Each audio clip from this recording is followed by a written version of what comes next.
Happy Hanukkah! There are so many cool connections between this week's Parsha and Hanukkah. I just wanted to share one of them, and then another idea from the Parsha that's about personal growth. So, where are we at? Joseph is in Egypt in the dungeon, and Paro has this dream. Pharaoh has this dream that's bothering him, and he can't sleep, and he just has to know what it is. So the question is, why is he taking this dream so seriously? Why does he need to know what's going on? Why is it bothering him? Why is he bringing all his wise men together to try to figure it out? Why does he take Yosef from the dungeon to come and interpret his dream? What about his dream? We all have dreams. Everyone has dreams.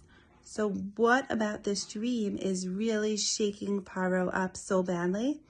So there's a few different answers, but one I wanted to focus on is, if you think about the nature of the dreams, that there were these beautiful cows, they're lush and healthy, and then there are these emaciated cows, they're skinny, they're inferior, and what happens? The skinny cows eat the fat cows, and they don't even get any fatter, but that's not the point.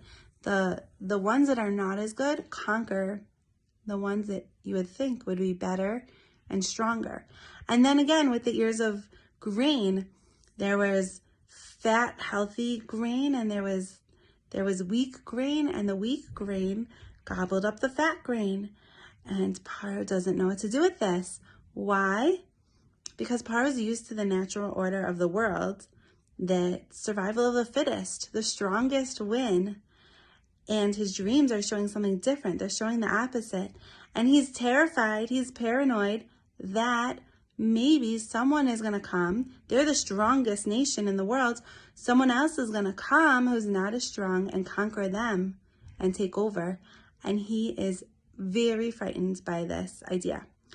Where else do we hear this idea of the weak conquering the strong? In Al Hanisim, right? This is the story of Hanukkah.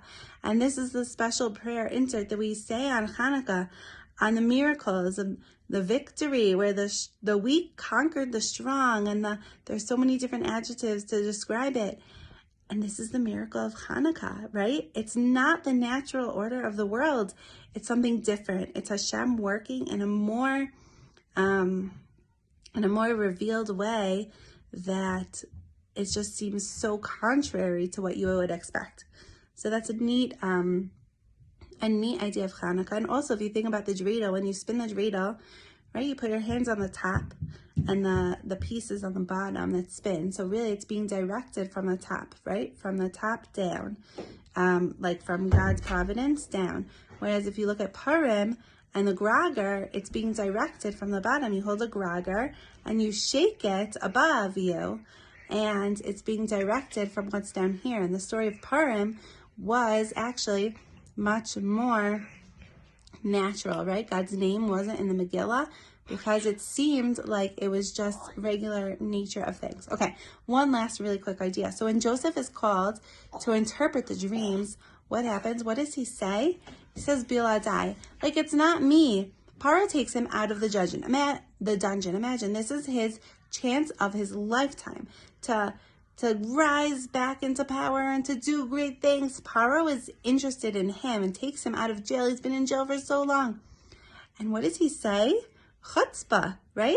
Paro says, I heard you interpret dreams. And he said, me? No, it's not me. It's God. I'll just be the messenger of God.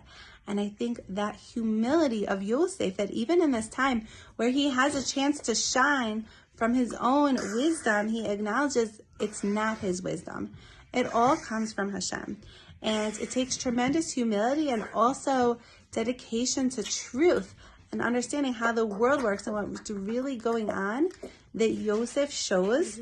And I think this is part of his greatness. So may everyone have an amazing Hanukkah and Shabbos, and hope to see you soon. Stay warm.